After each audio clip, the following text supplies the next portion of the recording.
Shopping is on the rise worldwide, and today we're kicking off a new series called Thrift and Tell with the accidental environmentalist Julia Grieve, who is thrifting down to a science, and she joins us with a crash course in shopping secondhand so we can all save money and the planet at the same time and look stylish. Absolutely. Win-win-win. All right. Okay. I'm not normally one to kiss and tell, but Okay. I will absolutely thrift and tell. Okay. It's my thing that I love to do. But I have a quick question for you guys. Yep. Did you grow up thrifting? No. No. No, right? Yep. Okay, so this is what I want to say. Thrifting right now, I mean, I always did. Of course, I had older cousins. I had all their old clothes. But the idea of secondhand shopping is such on a rise right now. Globally, it's set to double by 2027, driven by our friends in Gen Z. Okay, so this generation is like running it for us. It's so exciting. Secondhand apparel is actually growing 3 times faster than regular apparel. Really? Okay. Exactly. Well. And Canadians have been surveyed. And Canadians, 1/3 of Canadians say they feel more stylish when they're wearing secondhand clothing. Love it. So there we go. I was going to say, Julia, I did not grow up thrifting, but being the oldest of 3 boys, my other 2 brothers, they did. Right. They just got a lot of secondhand That's exactly stuff. what it is. Yeah, yeah. But there was a little bit of a stigma about secondhand clothing when you were younger. Sometimes you wanted new stuff. But that whole idea that that younger generation is pushing this worldwide is pretty exciting. Yeah. Okay, so let's start with how to prepare for a trip to the thrift store. Okay, so this is what I'm going to tell you. It's really important to be, this sounds really silly, but it's so true. You need to know what you like.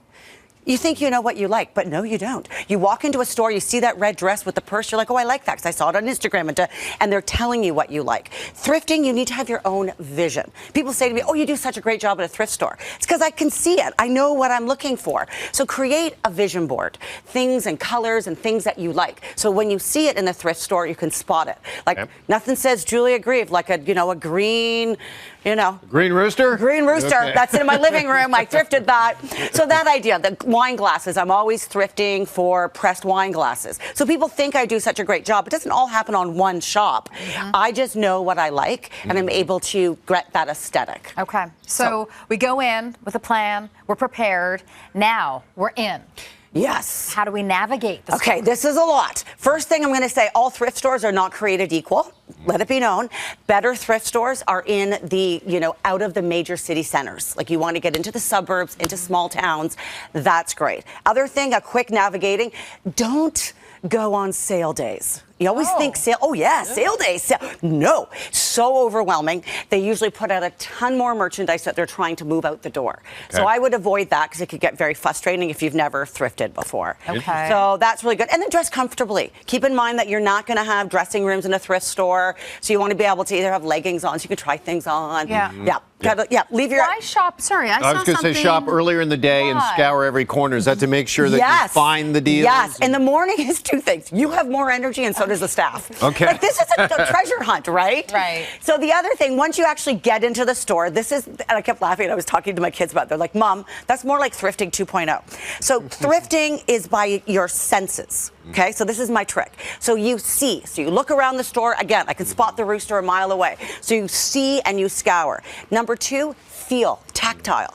So and you're looking for quality. This is linen. I can feel it with my eyes closed. Sure. Yep. This, not so much linen. This is polyester. So you don't have time to go through all the racks, right? So you can just touch. But here's the big one. Okay, smell. Okay, this is a good one. When you're looking for leather, leather is a great thing to buy secondhand. A, price point's brilliant. B, there's enough leather out there in the world. We don't need to be making any more of it. Right. But how do you know real leather from not leather? So one of them is touch, okay? Really slidey, it feels too much like material. It's not, it's not a fiber. So then the other one, are you ready for this? Smell. Leather has a very distinct smell. See if you can smell that.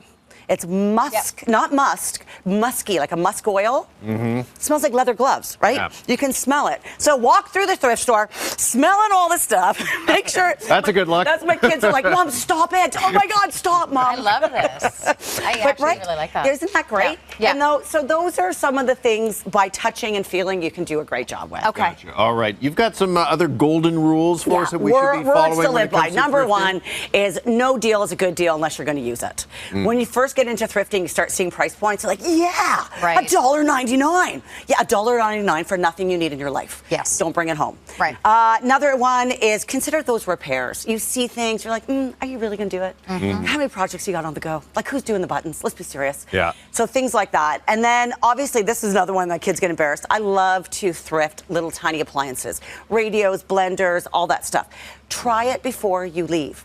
Leave your inhibitions out the door. You got to go ask somebody, where's the plug it in. Is that radio blaring music? Then you can bring it home. Right. Don't be afraid to do those. Okay. And then the last one is my husband's rule. This may be more for us. Is like out with the old and in with the old. Like, I'm not allowed to bring any new thrifted items into the house until I've donated. Oh, so 1 for 1. Yes. Oh, yeah. Doug, my husband would be like, don't even bring it out of the car, Jules. Leave it in the car. I didn't see you leaving to work today with stuff. Oh my gosh, we just made this rule at the cottage because my stepmom is a big thrifter, and she's not allowed to bring anything into the cottage that we have to lose something. That's you know? it. Yes, that's it. Otherwise, you get overwhelmed. Yeah. So donating That's a is great also rule. an amazing way to get into that secondhand market. If you're a little nervous of actually shopping thrift, everybody can donate. Yeah. Everybody can, and you can get gift cards that will help when the next time you go shopping. So really, that's one of my biggest tips. Like, just start donating because it really gets you into the vibe of what it's like, So, for sure. Great stuff, and great to thrift and tell with the one and only Julia Grieve. Julia, thank you so much. No worries. Thank you. Great to So see you fun. this morning.